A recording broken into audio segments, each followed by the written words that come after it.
Bonjour, je suis l'abbé Damien Dutertre. Je vais vous parler aujourd'hui de la thèse de Kazichakun.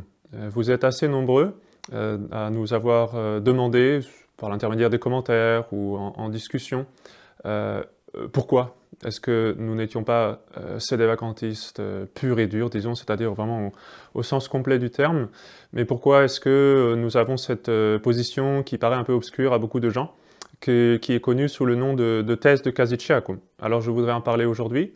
Je pense que c'est un sujet important pour répondre à vos questions, pour que vous compreniez un petit peu pourquoi est-ce que nous adhérons à la thèse de Kazichakun, pourquoi est-ce que nous ne sommes pas au contraire sédévacantistes complets. Entre nous, on appelle ça du totalisme, on appelle ça donc des totalistes, on fait référence aux sédévacantistes complets comme aux totalistes. Et puis, oui, ça a été, bon, parfois ça a été juste l'objet de questions amicales, disons, ou tout à fait légitimes. C'est vrai que parfois c'était plutôt des attaques un peu plus, un peu moins charitables, on va dire ça comme ça. Et surtout parfois, pour être franc, c'était un peu ridicule en fait. On voyait ça, on se disait, bon, d'accord, ce sont des gens qui pensent tout savoir et qui vont vite se rendre compte qu'ils ont des choses peut-être à apprendre. Alors, je pense que donc c'est une question importante de ce point de vue-là, mais aussi pour nous, en tant que prêtres, c'est une question très importante parce que, et c'est ma position, c'est la position de l'abbé Lachanonis, c'est la position de notre institut, seule la position expliquée par la thèse de Kazichakun est capable de réconcilier différents aspects de notre foi, différentes demandes de l'indéfectibilité. Alors l'indéfectibilité, rappelez-vous, c'est cette propriété qu'a l'Église de durer jusqu'à la fin des temps. Donc le bon Dieu, notre Seigneur Jésus-Christ, a établi son Église avec certaines caractéristiques essentielles qui doivent toujours être présentes jusqu'à la fin des temps. Et donc il y a une apostolicité donc, de l'Église, c'est-à-dire ça nous vient depuis le temps des apôtres, notre Seigneur et les apôtres, etc., qui doit durer jusqu'à la fin du monde. Et ça, c'est vrai de la doctrine, et c'est la raison de notre résistance, de dire qu'il y a justement une rupture, un changement dans la doctrine catholique, que ce qui est enseigné aujourd'hui par les papes de Vatican II, entre guillemets, et les évêques modernistes, n'est plus la même chose que ce qui était enseigné autrefois. Et donc, fort de ce constat, on tire la sonnette d'alarme, on se dit c'est pas possible, la Sainte Église ne peut pas changer, la foi de l'Église ne peut pas changer. Et c'est tout à fait légitime. Et la même chose serait vraie de la liturgie. Voilà. Mais ce qui est vrai aussi, c'est qu'il y a d'autres questions, il y a d'autres aspects de la constitution de l'Église qui doivent eux aussi perdurer jusqu'à la fin des temps. Et en particulier, donc, la juridiction, le côté juridictionnel, organisationnel, on va dire, de l'Église. Ça aussi doit durer jusqu'à la fin des temps. Pas forcément de la même façon, je vais essayer d'expliquer ça brièvement, mais ça aussi doit durer. Et donc il faut qu'il y ait une réponse, nécessairement. Il faut pouvoir expliquer tout cela. Donc voilà pourquoi je veux en parler. En tant que prêtre, c'est vraiment important. Je vais vous donner un petit peu mon expérience personnelle, si vous voulez. En tant que séminariste, quand on a étudié tous les différents aspects de l'ecclésiologie, c'est-à-dire vraiment ce qui appartient à la constitution de l'Église, tout ce qui doit rester dans l'Église jusqu'à la fin des temps, justement, eh bien, pour être franc, heureusement qu'il y avait cette explication de la thèse de Kazichakun qui avait été donnée par le père Gérard Deslauriers, justement pour pouvoir faire les distinctions nécessaires et pour pouvoir du coup réconcilier un peu tous les éléments du puzzle. Prenez-le un petit peu comme un grand puzzle très compliqué, parce que c'est une crise compliquée.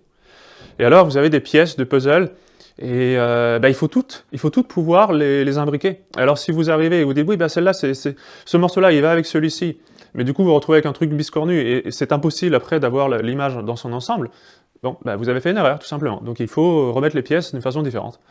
Et de mon sens, de mon point de vue, tant la position de la fraternité Saint-Pédis, ou de la fraternité Saint-Pierre, ou bien sûr, a fortiori, les modernistes purs et durs, on va dire, que le sédévacantisme complet, eh bien, peut-être a réussi à mettre ensemble certaines pièces du puzzle, mais pas toutes.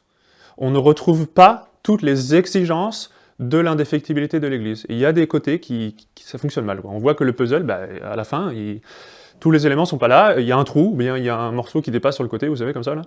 Et il y a un problème. Il y a un problème. Et je le vois, et je ne peux pas ne pas le voir, si vous voulez. Et alors, tant pis si la thèse de Kazichakun est moins populaire, chez les fidèles, disons, parce que en ce qui concerne les prêtres, je crois que la majorité aujourd'hui en France, en Italie, en Angleterre, dans d'autres pays, Maintenant, la majorité des prêtres, non unacum, adhèrent à cette position.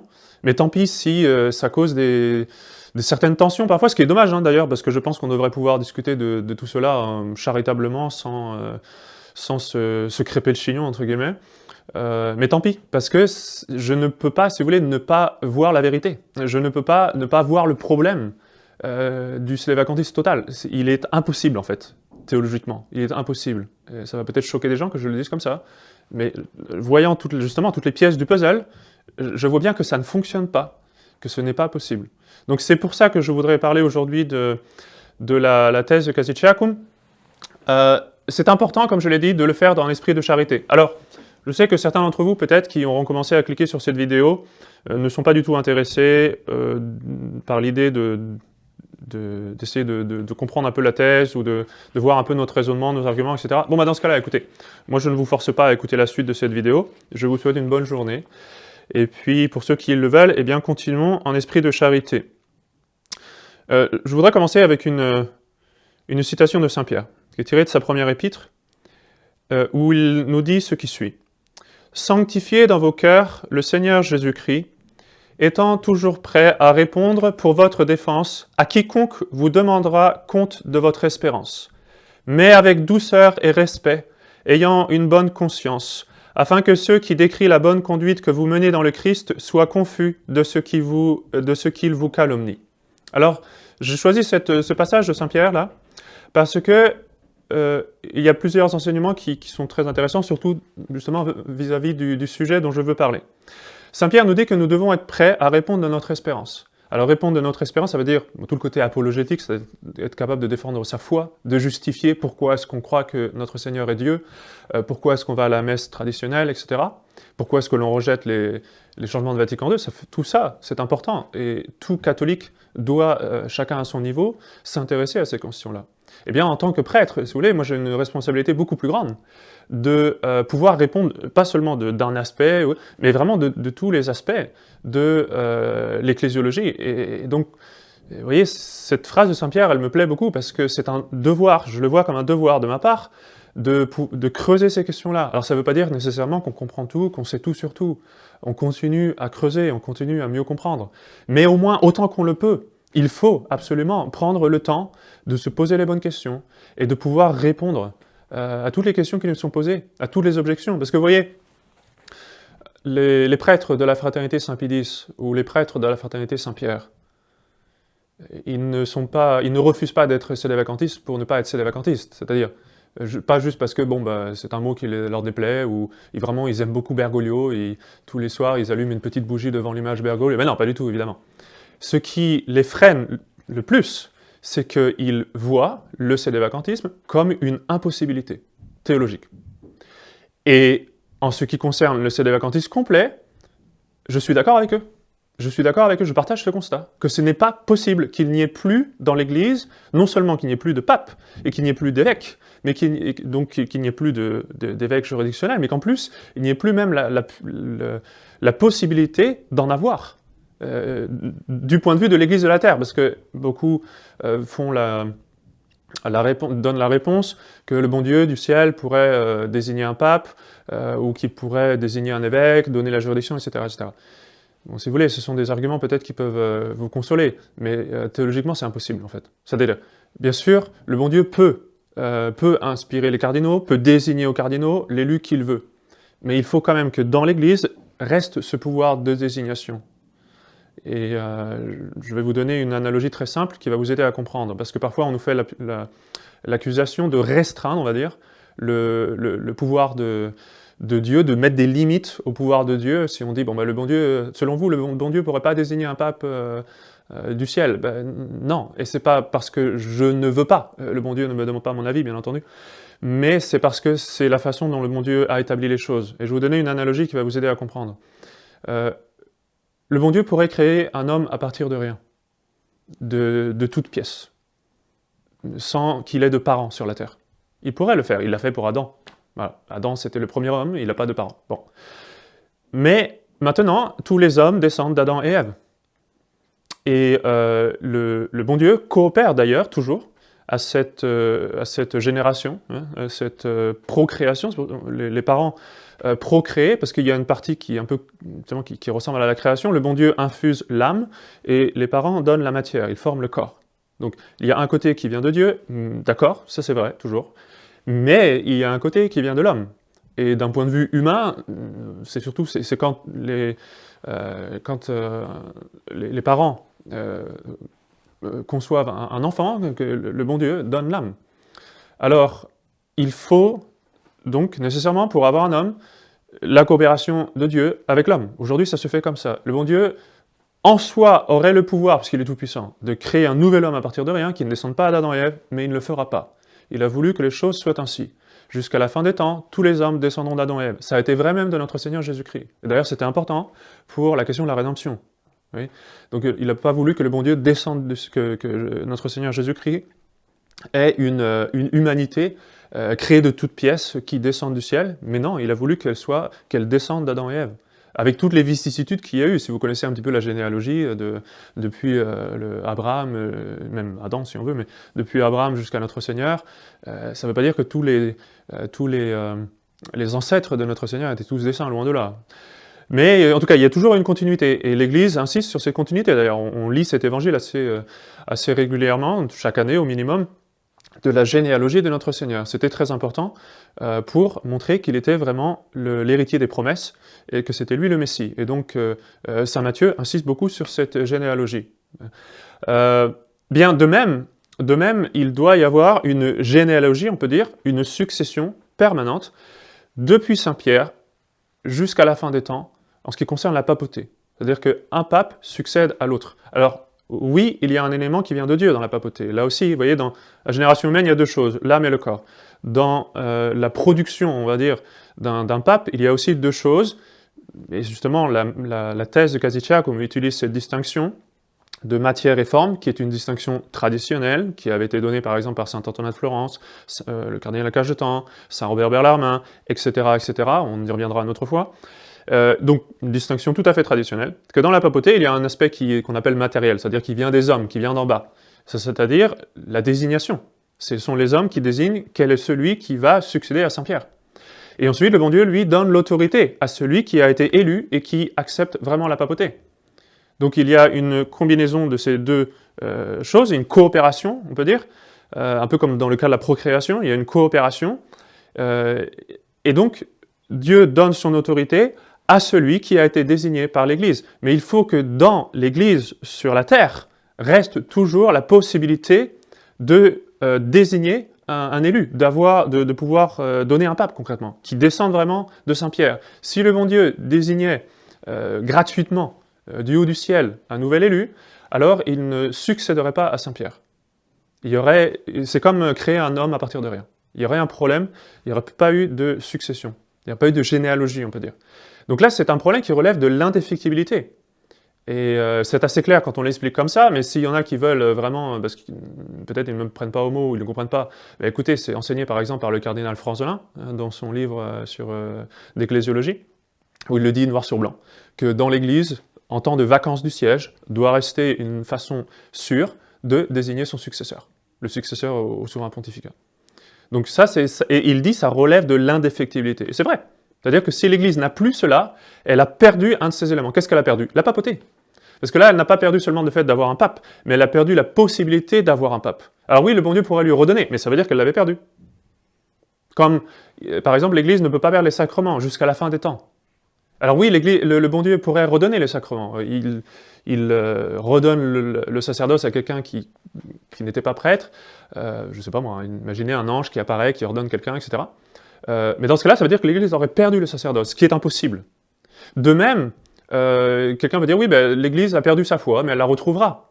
Vous voyez, parce que fondamentalement, c'est l'accusation que l'on fait aux modernistes. On leur dit, écoutez, vous voyez bien qu'il y a un changement. Alors ce n'est pas possible, parce que l'Église ne peut pas perdre la foi. Mais eux, très facilement, se retournent contre nous et disent, oui, mais vous voyez bien qu'il y a un changement. Parce que l'Église a perdu la papauté, elle a perdu quelque chose qu'elle ne pourrait pas perdre. Donc, de ce point de vue-là, les arguments ont la même force. Et si vous accusez, par exemple, les conservateurs, disons, de s'aveugler en ne voulant pas voir qu'il y a un problème avec les doctrines du Vatican II, avec la Nouvelle Messe, etc., de mon point de vue, et de leur point de vue, vous faites la même erreur, en vous aveuglant sur quelque chose qui est très important. Si vous n'êtes pas capable de dire aujourd'hui où se trouve la papauté, au moins dans sa racine. C'est-à-dire, qui peut élire un pape? Comment? Vous voyez? Si vous n'êtes pas capable de répondre à ces questions-là, si vous dites qu'il n'y a plus de juridiction du tout, ni en acte, ni en puissance, c'est-à-dire personne n'est capable d'avoir une juridiction dans l'Église, vous avez un problème d'indéfectibilité. Et en soi, de ce plan-là, c'est aussi grave que les conservateurs, parce que vous dites, oui, mais le bon Dieu va y pourvoir, ce n'est pas mon problème, mais eux disent la même chose. Ils disent, bah, moi je ne sais pas comment réconcilier les deux doctrines, mais le bon Dieu il sait, et puis c'est pas mes affaires. Vous voyez? Donc, en soi, une position n'est pas plus forte que l'autre du point de vue de l'indéfectibilité. Bien sûr que la foi, c'est encore plus important, et les sacrements et la liturgie, c'est beaucoup plus important que le côté organisationnel humain. Ça, c'est bien vrai. Et ce côté humain est au service de la religion. La raison pour laquelle l'Église est organisée comme une société parfaite, c'est pour enseigner la foi, c'est pour nous donner le chemin du ciel. Ça, c'est vrai. Donc, le plus important, c'est vraiment la religion catholique, que l'on trouve dans l'Église catholique. Ça, c'est vrai, c'est le plus important. Mais enfin, du point de vue purement, disons, de l'indéfectibilité, des choses qui doivent rester dans l'Église, il y a aussi un gros problème. Vous voyez? Donc ça, c'est pourquoi, à mon sens, aucune de ces positions n'est capable de mettre toutes les pièces du puzzle ensemble. Alors maintenant, qu'est-ce que dit la thèse, du coup? Parce que j'ai parlé déjà pendant presque un quart d'heure, là, je ne sais pas combien, pour vous expliquer que les autres positions ont un problème. La thèse de Cassiciacum fait une distinction que ne font pas les autres positions, en disant que aujourd'hui, Bergoglio, et quand la thèse avait été publiée par le père Gérard Deslauriers, il s'agissait de Paul VI, Bergoglio n'a pas l'autorité de notre Seigneur Jésus-Christ, donc il n'est pas pape, mais cependant, au moins autant qu'on le voit, il a été élu, et son élection n'a pas été définie comme invalide, elle n'a pas été cassée, parce que c'est un acte, c'est un fait juridique, qui, s'il est invalide, doit être cassé pour pouvoir procéder à une nouvelle élection. Donc elle n'a pas encore été cassée, elle n'a pas été déclarée nulle par personne qui peut le faire, parce que si je le dis, ça n'a aucune valeur dans l'Église. Il faut quelqu'un qui, dans l'Église, puisse l'imposer à tous. Donc ce n'est pas moi, ni vous. Donc il reste cet aspect juridictionnel, au moins latent, parce que de fait, il n'a pas l'autorité, mais il a un titre, qu'il soit valide ou invalide, après c'est une autre distinction, on en parlera une autre fois, mais au moins il y a un titre, vraiment, il y a un titre à l'autorité, à avoir l'autorité. Donc la différence entre la thèse de Cassiciacum et le sédevacantisme complet, c'est que le sédevacantisme complet considère que Bergoglio et tous les évêques modernistes, non seulement n'ont pas d'autorité de notre Seigneur Jésus-Christ, mais même n'ont absolument aucun titre à être l'autorité. C'est-à-dire pour Bergoglio, à être pape. Donc même si Bergoglio demain matin se convertissait et enseignait la foi, etc., selon les sédevacantistes complets, il ne serait pas pape.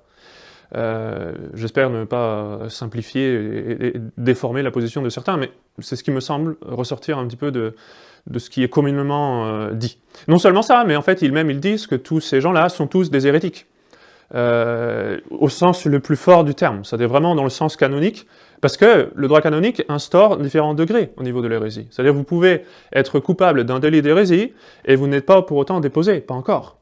Vous voyez ? Et pour la papauté, c'est pareil, vous pouvez même avoir perdu l'autorité, mais ne pas avoir encore été canoniquement déposé. Et alors, là, je sais que je peux déjà vous entendre, certains d'entre vous vont dire « oui, mais le pape n'est pas déposé par l'Église, etc., etc., etc. » Écoutez, Saint Robert Bellarmin lui-même utilise ce terme de déposition, et pourtant, comme vous devez le savoir, Saint Robert Bellarmin dit que le pape n'est pas déposé par l'Église. Parce qu'il y a un aspect réel, c'est-à-dire l'autorité, c'est le bon Dieu qui l'enlève à un pape hérétique, mais il y a un aspect, lui, qui est canonique, et ça, c'est l'Église qui s'en occupe. Et donc, Saint Robert Bellarmin, par exemple, dans ses ouvrages, est très clair là-dessus. Parce que, encore une fois, on le prend hors de contexte, c'est-à-dire on prend un passage de son enseignement, et on oublie que Saint Robert Bellarmin a écrit de nombreux livres, et il faut prendre tout son enseignement et le mettre en relation. Le chapitre dans lequel il discute la question de la perte de la papauté pour une question d'hérésie, c'est une question très précise là. En fait, il est en train d'argumenter à savoir, est-ce que l'Église intervient ministériellement, parce que c'est l'argument du cardinal Cajetan, pour enlever l'autorité ou pas? C'est tout, mais il ne nie pas la nécessité d'un processus, pas du tout. D'ailleurs, il en parle à d'autres endroits. Il dit par exemple, on y reviendra une autre fois, mais rapidement, je vais vous donner un peu de certains éléments quand même pour vous donner un peu de matière à réflexion. Saint Robert Bellarmine explique que ce n'est pas aux simples fidèles de déposer les évêques, que déposer les évêques relève des évêques. Ce sont les évêques qui peuvent déposer d'autres évêques. Et les fidèles, eux, ce qu'ils peuvent faire seulement, c'est constater un changement de doctrine, que la doctrine a changé, qu'on n'enseigne pas la foi. Et de ce point de vue-là, du coup, de se dissocier de cet évêque qui n'enseigne pas la foi. Donc ça veut dire quoi? Il n'a plus d'autorité pour gouverner. Oui, cet évêque n'a plus d'autorité pour gouverner, on l'ignore. Mais après, ce sera aux évêques d'entériner ça par une décision officielle et d'agir en conséquence. Autre chose que Saint Robert Bellarmine enseigne clairement, c'est que quand il parle des conciles imparfaits, alors le concile imparfait, c'est un concile œcuménique, c'est-à-dire tous les évêques ensemble de l'Église, mais sans pape, quand il n'y a pas de pape, ou sans sa présence. Eh bien, l'un des motifs qui pourrait justifier la convocation d'un concile imparfait, selon Saint Robert Bellarmine, c'est justement quand le pape est suspect d'hérésie.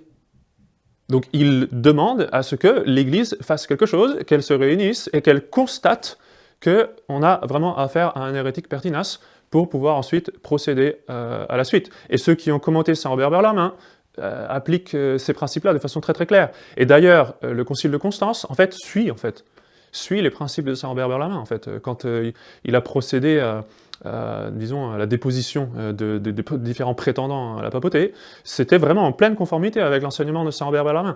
Donc, bon, en tous les cas, on reviendra sur tous ces sujets-là une autre fois. Ce que je veux faire aujourd'hui, c'est vraiment vous donner un peu une image d'ensemble avec pas mal de pistes de réflexion pour vous montrer que c'est un sujet intéressant et aussi peut-être pour vous faire prendre conscience que beaucoup de choses là-dessus qui sont répandues partout sont fausses en fait, ou sont mal comprises, ou sont mal enseignées, ou sont mal recherchées.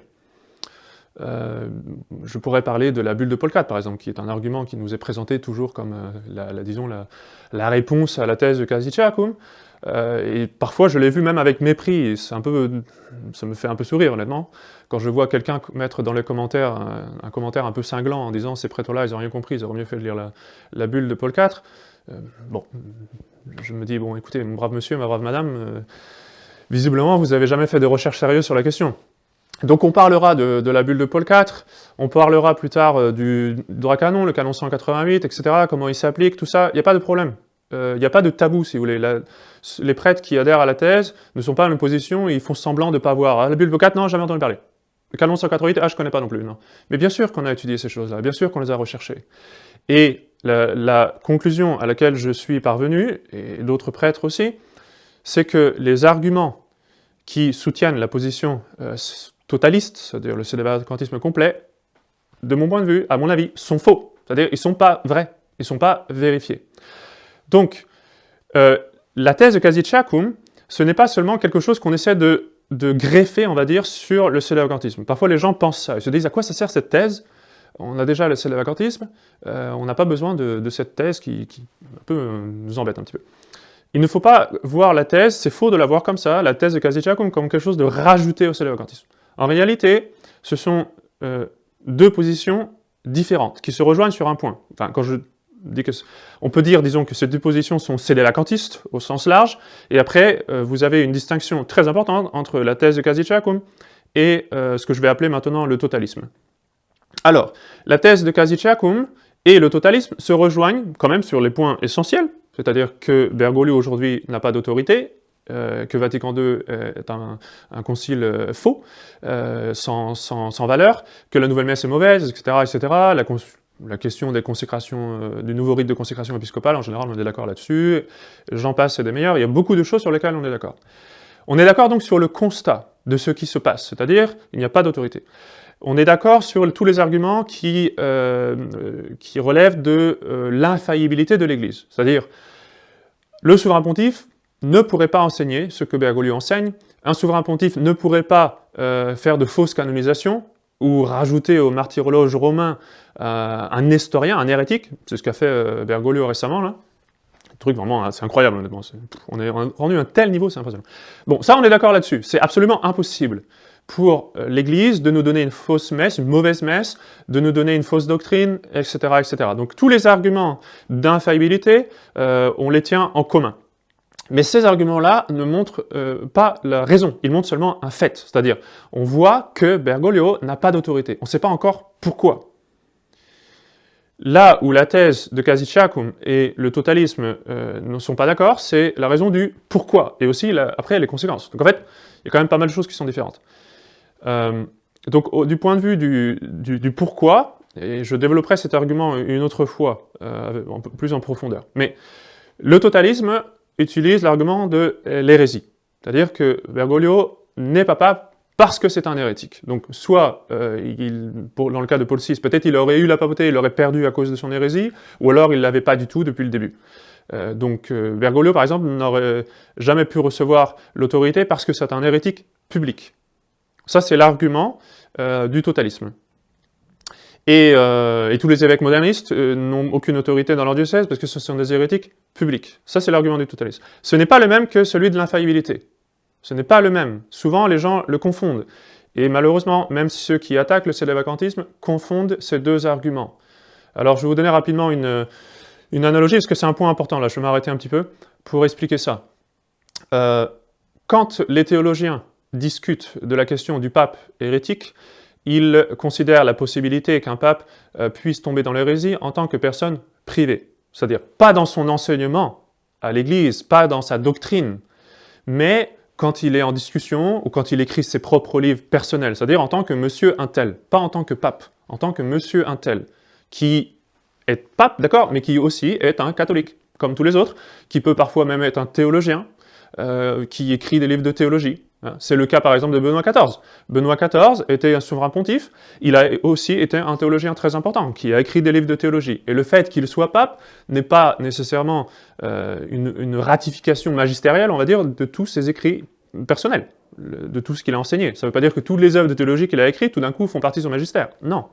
Parce qu'il ne les a pas faites en tant que pape, il les a faites en tant que cardinal un tel, ou évêque un tel, j'ai oublié son nom exactement.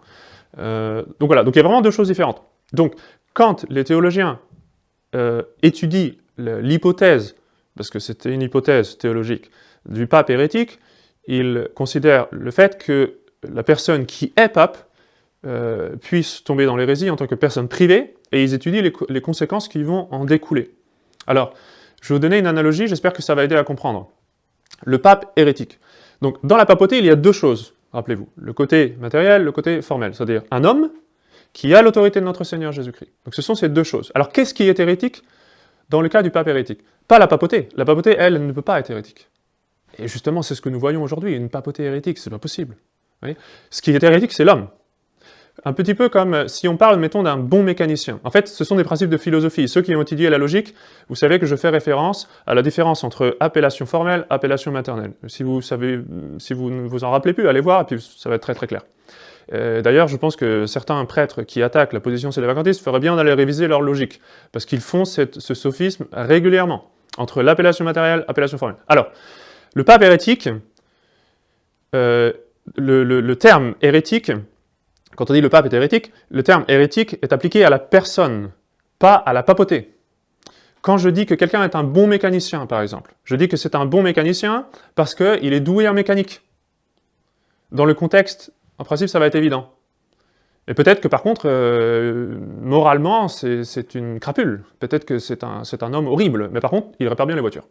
Alors, on ne va pas lui demander conseil pour notre vie privée, on ne va pas même trop traîner avec lui, et le rencontrer en dehors des nécessités du travail. Par contre, on lui fait confiance, on lui confie notre voiture, parce qu'à chaque fois, il fait un travail excellent. C'est un bon mécanicien. Ça ne veut pas dire que c'est un bon homme, c'est un bon mécanicien. Tandis que, par exemple, si on parle du bon larron, qui est mort sur la croix, sur le calvaire, le bon larron, quand on parle du bon larron, on parle d'un homme qui est bon, et qui était un larron. Évidemment, on ne fait pas référence au fait que vraiment c'était un voleur excellent, là. Il arrivait, c'était Arsène Lupin quoi, de l'époque. C'est pas ça qu'on veut dire quand on parle du bon larron. On parle du fait que c'était un homme qui était bon, et de fait il était larron et il s'est converti. Voilà. Alors quand on parle du pape hérétique, on ne fait pas référence à une papauté hérétique, ça c'est très important. La papauté ne peut pas être hérétique. C'est-à-dire l'enseignement universel, l'enseignement du pape dans l'Église entière, les lois qu'il approuve, la liturgie qu'il approuve, tout cela doit être catholique. La papauté est toujours catholique, il ne peut pas y avoir de papauté hérétique. Alors par contre, ce qui peut arriver, c'est que l'homme, lui, tombe dans l'hérésie. Et c'est une appellation matériel, ça s'applique au côté matériel, c'est pas une appellation formelle. Donc ça, c'est très important. Alors, donc, il y a vraiment deux arguments séparés, du coup. Il y a un argument qui dit Bergoglio ne peut pas être pape parce qu'il enseigne l'hérésie, qu'il soit hérétique, lui, ou non, quelque part. L'argument est indépendant de sa pertinacité personnelle. C'est-à-dire, même s'il était de bonne foi, je ne pense pas, mais même s'il était de bonne foi, même si il était très très pieux, le fait qu'il enseigne l'hérésie, qu'il propage une fausse religion, montre qu'il n'a pas l'autorité. Donc, il y a l'argument de l'infaillibilité pontificale qui n'est pas là, et par conséquent, on sait que l'autorité n'est pas là. Et après, il y a l'autre argument, qui est celui utilisé par les totalistes, de dire qu'il n'est pas pape parce que c'est un hérétique. Et quand on dit que c'est un hérétique, ça veut dire que c'est vraiment, il ne veut pas croire ce que l'Église enseigne. Il est pertinace, c'est-à-dire il sait que l'Église, par exemple, a condamné la liberté religieuse ou je ne sais quoi, et il s'en moque, en fait, il rejette cet enseignement. Vous voyez ? Et non seulement ça, mais en fait, il le fait de façon pertinace. Bon, après, c'est une autre considération.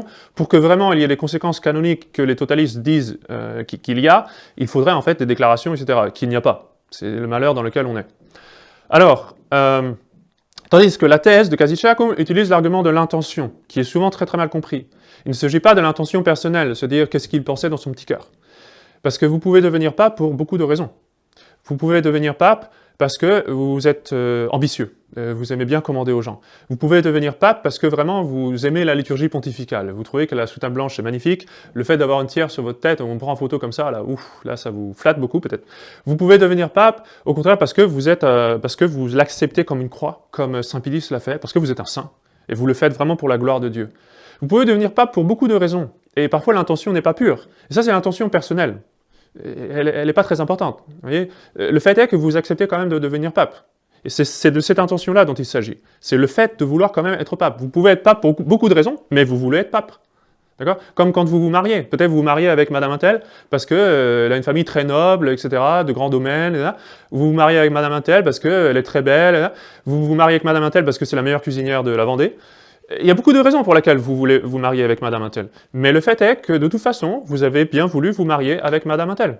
Et c'est ça qui compte. C'est ça qui va rendre le mariage valide. Ça serait mieux, évidemment, d'avoir les meilleures intentions du monde, personnelles, c'est-à-dire vraiment vous le faites par amour pour le bon Dieu, pour votre propre sanctification, pour la sanctification de votre épouse, mais quand même, vous acceptez de vous marier.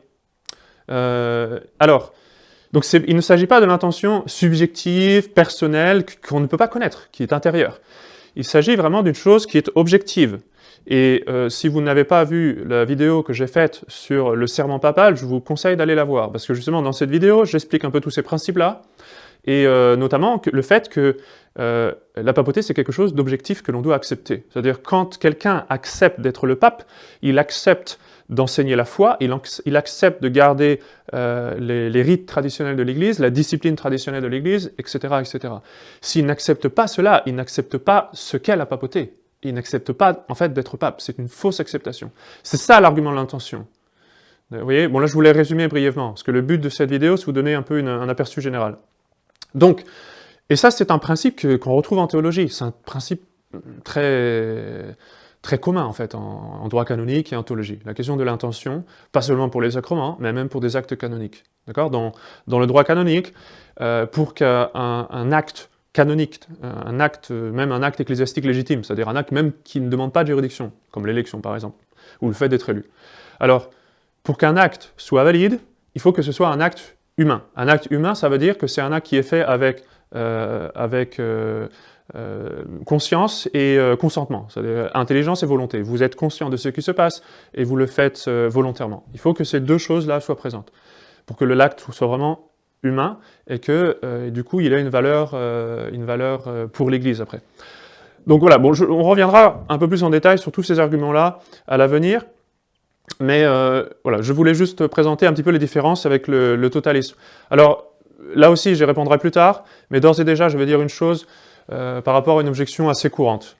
Il est dit, oui, mais comment est-ce que c'est possible qu'un pape perd la papauté ou n'ait pas la papauté à cause d'un obstacle, et ensuite, s'il se convertit, il retrouve la papauté. Écoutez, ce n'est pas une théorie nouvelle. En réalité, quand on étudie l'enseignement des grands théologiens du Moyen-Âge, parce que il faut bien comprendre une chose, c'est que tous les manuels de théologie actuels sur ces questions-là sont des résumés de ce qui a été dit au Moyen-Âge. Sur d'autres questions, il y a vraiment eu un progrès, un développement, etc. Et du coup, il est très intéressant de consulter les manuels actuels qui ont pris en compte l'enseignement de l'Église, etc. Mais sur cette question-là en particulier, la question du pape hérétique, pour être franc, les choses n'ont pas beaucoup avancé. Et au contraire, les manuels actuels, ou enfin, quand je dis actuels, c'est ceux des 100 dernières années, sont en fait des résumés de tous les principes qui avaient été établis par les grands théologiens du Moyen-Âge qui s'étaient posés toutes ces questions. Alors, du coup, il est très intéressant de retourner aux sources et de retourner étudier ces grands principes. Le malheur, c'est que ce sont des livres qui sont difficiles à trouver, difficilement accessibles, qui demandent quand même une certaine compréhension de la théologie, et aussi qui sont tous en latin. Ça, c'est évident. Au séminaire de la Très Sainte Trinité, vraiment, j'avais eu une grande opportunité par la providence de Dieu, parce que Monseigneur Sandban s'était procuré une série de livres qui a été compilée par un religieux dominicain, qui, le père Rocaberti, il me semble qu'il est devenu cardinal d'ailleurs, il était au moins évêque, qui a pris en fait tout ce qu'il avait trouvé sur la question du souverain pontife. Donc tout ce qu'il avait pu trouver, tous les écrits de théologiens qu'il avait pu trouver, qui traitaient de la papauté, il les a tous réunis ensemble, et du coup ça donne une grande collection d'une vingtaine de volumes. Alors c'est une ressource vraiment extraordinaire à l'heure actuelle. Mais il y a d'autres livres. Il y a des livres entiers, par exemple, sur l'élection du souverain pontife. Le père Passerini a écrit un livre entier dédié à ça. C'était vraiment un expert sur la question. Et d'autres théologiens ont vraiment creusé cette question-là. Et ce sont de grands théologiens. Alors, en tous les cas, donc, la possibilité que quelqu'un n'ait pas la papauté, ou perde la papauté, c'est-à-dire ait été pape, et ensuite perd la papauté, et ensuite la retrouve, c'est une chose qui a été dite, c'est une chose qui a été étudiée. Selon le cardinal Albani, par exemple, qui lui aussi a écrit énormément toutes ces questions-là, des pages et des pages, selon le cardinal Albani, il dit, bah oui, ça c'est l'enseignement du droit, c'est ce qu'il dit, c'est-à-dire c'est la façon d'appliquer tous les principes du droit à cette hypothèse, parce qu'à l'époque c'était juste une hypothèse, d'avoir un pape, en l'occurrence, lui, il étudiait le cas d'un pape qui tomberait dans l'hérésie. Donc, un pape qui serait tombé dans l'hérésie au point de perdre l'autorité, mais qui n'aurait pas encore été déposé par l'Église, s'il venait à se corriger, à regretter tout ce qu'il avait dit, alors il pourrait, avant évidemment d'avoir été déposé, alors il pourrait retrouver l'autorité et redevenir vraiment pape. Et il explique que cela c'est conforme au droit, que c'est les principes, etc. Et en réalité, je me suis rendu compte que d'autres théologiens le disent, et même, je pense que c'était une opinion assez commune. Parce qu'il y avait deux grandes opinions, ceux qui disaient que le pape ne perd pas l'autorité jusqu'à ce que l'Église le dépose, et ceux qui disent que le pape perd l'autorité même avant, mais qu'il faut quand même que l'Église le dépose. Alors, ceux qui disent cette deuxième opinion, justement, visiblement presque tous, en fait, j'ai l'impression que c'était assez commun, justement, avaient cette opinion que dans ce cas, par contre, s'il venait à se corriger avant d'avoir été canoniquement déposé, il retrouverait la papauté. Et par exemple, un théologien comme qui a écrit un traité sur le souverain pontife beaucoup plus récent, là, Palmieri, le père Palmieri, qui est un jésuite qui développe l'enseignement de ses prédécesseurs et qui se concentre vraiment sur le souverain pontificat, un peu la dernière référence, on va dire, en termes de théologie du souverain pontificat, si on veut un manuel, bon, il n'est pas le seul, hein, mais c'est une grande référence du XXe siècle.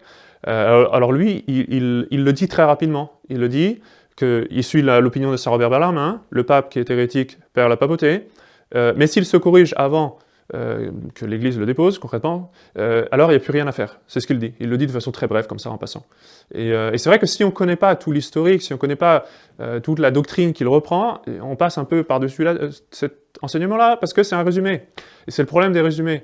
Et tous ceux qui traitent des questions de pape hérétique et tout ça, en général, se contentent des résumés. Et c'est un désastre, parce qu'ils ne comprennent pas ce qui a été dit. C'est pareil pour la bulle de Paul IV. Malheureusement, la bulle de Paul IV, elle est citée à tort et à travers par des gens qui n'ont jamais été voir, c'est quand même incroyable, comment elle était comprise, comment elle était appliquée.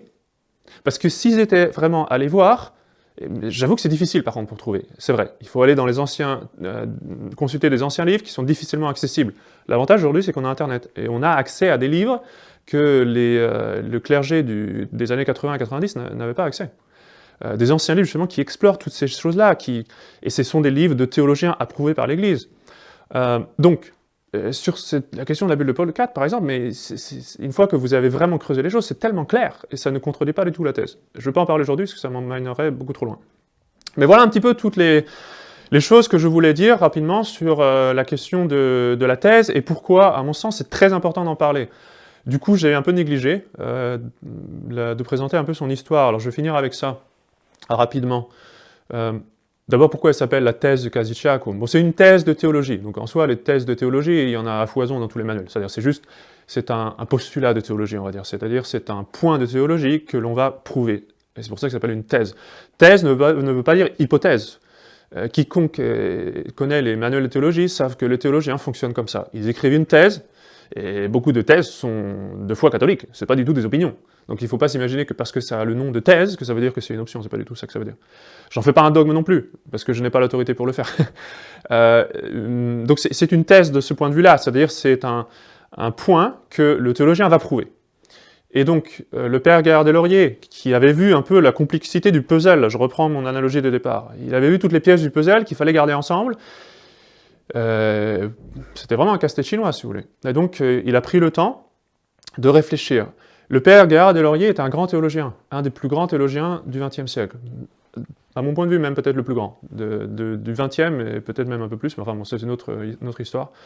Quand on voit la profondeur de ses écrits, il est très difficile par contre à lire. Il est très très difficile à lire, et c'est un peu joué contre lui, parce que du coup il n'est pas autant apprécié qu'il le devrait.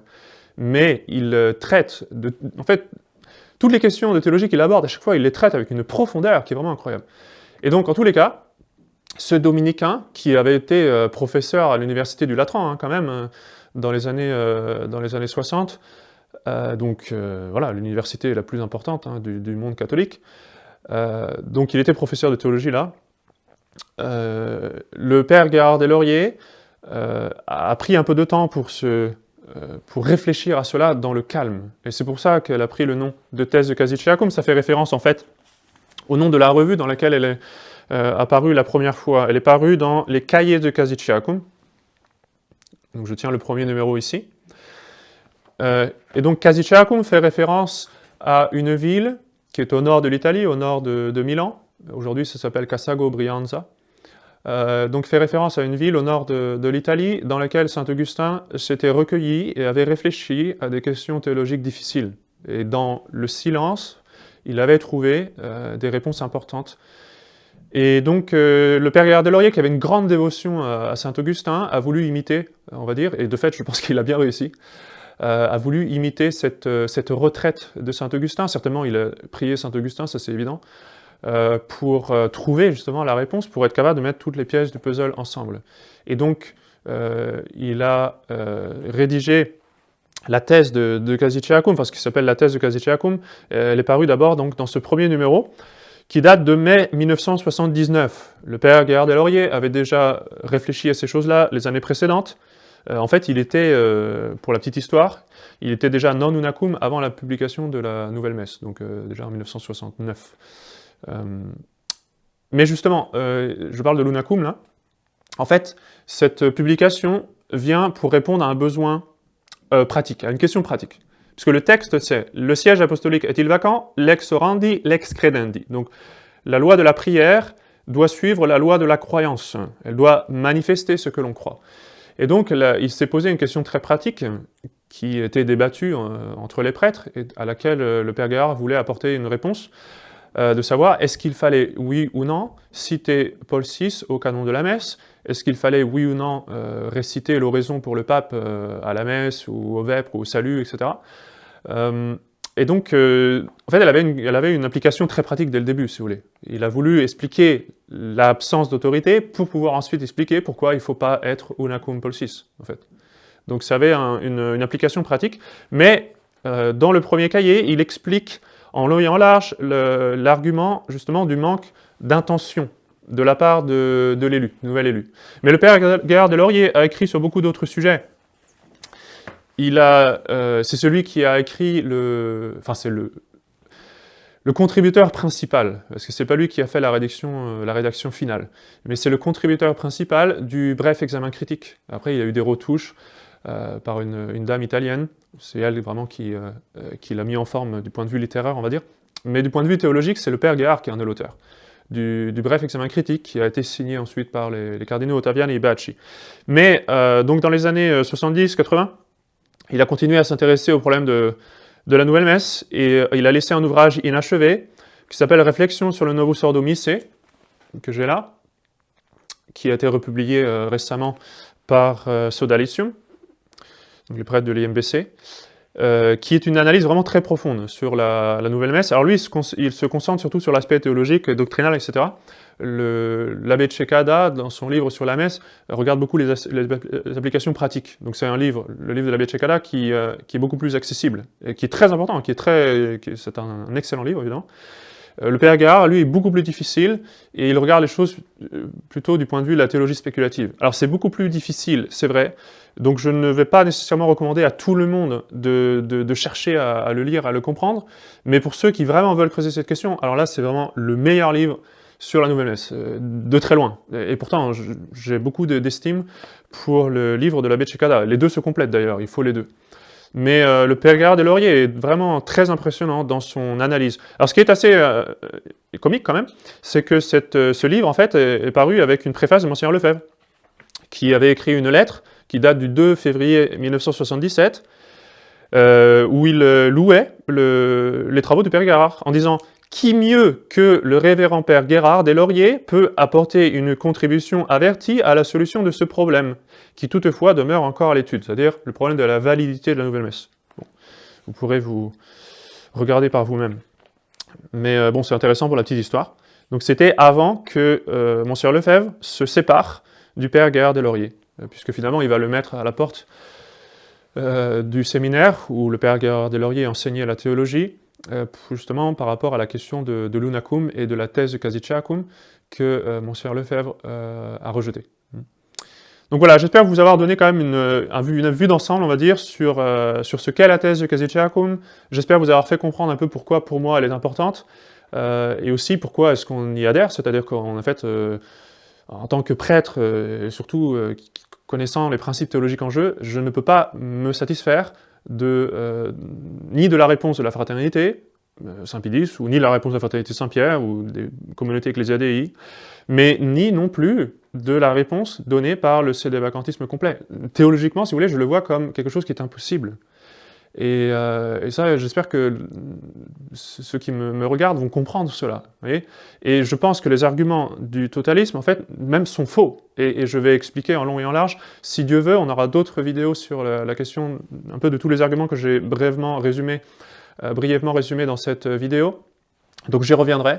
Mais les arguments qui sont utilisés par les sédévacantistes complets, à mon avis, et je suis assez persuadé de ce que je dis, mais je le dis avec charité, c'est-à-dire je peux me tromper bien sûr, mais de mon point de vue, c'est faux, c'est complètement faux. Quand vous regardez les principes canoniques et théologiques, c'est absolument faux, c'est-à-dire les arguments sont faux. Et donc, voilà, j'aurais pu faire une vidéo cinglante, comme j'en ai fait une contre la position de la fraternité. Pour être franc, j'aurais pu faire le même genre de vidéo contre le sédévacantisme complet. Je ne le fais pas, parce que mon but, ce n'est pas de vous ramener la nouvelle messe. Et je ne veux pas vous perturber, vous laisser dans la confusion. C'est pour ça que je préfère expliquer les choses petit à petit. Je pense vous avoir donné suffisamment d'éléments de réflexion pour aujourd'hui, disons, parce que ce sont des questions difficiles, et alors il faut beaucoup de prudence, et en même temps il faut du temps pour y réfléchir. Alors je vous invite à y réfléchir, n'hésitez pas à poser des questions, éventuellement dans les commentaires, voilà, pour que je puisse en parler à l'avenir. Et voilà, prions en tous les cas, de toute façon, pour la fin la plus rapide possible de cette crise de l'Église. Et ça, je pense que c'est quelque chose sur lequel on peut se réunir, tous, que ce soit les sédévacantistes, les gens qui vont à la fraternité Saint-Pédis, etc. Prions tous les jours pour avoir un pape catholique qui enseigne la foi. Prions pour la fin de cette crise, c'est vraiment un désastre. Quand on pense aux millions de gens qui ont perdu la foi à cause de Vatican II et de la nouvelle messe et des conséquences, c'est quelque chose qui doit vraiment nous attrister. Et donc je pense qu'il faut toujours garder aussi le point de vue surnaturel et comprendre qu'on est dans une situation difficile. On a le modèle de saint Athanase, j'avais dit que je vous laisserais, puis finalement je vais juste ajouter ça encore. Le modèle de saint Athanase. Saint Athanase a gardé la foi, il a tenu bon pendant la crise arienne. Pour nous, c'est vraiment un exemple important. Il avait dit, même si le monde entier devient arien, ce sera le monde entier contre Athanase. Je vais garder la foi, je tiendrai bon. Mais saint Athanase, on lui a fait des reproches aussi, parce qu'on a cru qu'il était trop conciliant vis-à-vis des ariens. Parce qu'en fait, il appliquait un peu les mêmes principes que je vous ai décrits, c'est-à-dire, quand les évêques ariens, à la fin de la crise, se sont dit « ma mince, on s'est trompé, etc., on regrette ce qu'on a fait », saint Athanase a dit bah, très bien, gardez votre diocèse, restez où vous êtes. Il y a eu un concile à Alexandrie où les choses se sont faites de façon très claire. Voilà, les évêques qui étaient tombés dans l'arianisme, ou au moins qui avaient eu une compromission avec l'arianisme, ont demandé pardon, ont fait amende honorable pour leurs erreurs, et ils ont gardé leur poste. Vous voyez. Et alors, un autre évêque, qui pourtant était un compagnon de saint Athanase dans la lutte contre l'arianisme, lui, il n'entendait pas de cette façon, parce qu'il disait, mais non, non, non, ce sont des ariens, et c'était les ariens, donc ils ont tout perdu, ce ne sont pas des évêques, ils retournent à l'état laïque, etc., etc. Un petit peu ce que disent les totalistes, finalement. L'évêque en question s'appelait Lucifer de Cagliari. Et donc ce Lucifer de Cagliari va même aller dans le schisme, il va attaquer de façon très forte saint Athanase, en l'accusant de compromis, en l'accusant de trahison, en l'accusant d'être un mou, d'être un libéral, je sais pas quoi, alors que saint Athanase regarde la vérité, et la vérité, ça veut pas dire nécessairement condamner tout le monde, envoyer tout le monde dans l'enfer. La vérité, c'est regarder ce qui est vrai. Et donc, en l'occurrence, voilà, je pense que cet exemple de saint Athanase est une bonne réponse aussi aux accusations que, soi-disant, la thèse de Casiliciacum serait un compromis ou du libéralisme ou je sais pas quoi. Vous voyez que c'est un reproche qu'on a fait à saint Athanase, donc certainement ce n'est pas le genre de reproche qui va nous émouvoir. Ceci étant dit, je vous laisse, donc, et je vous retrouverai une autre fois pour explorer un petit peu tous les arguments que j'ai soulevés aujourd'hui. Que Dieu vous garde.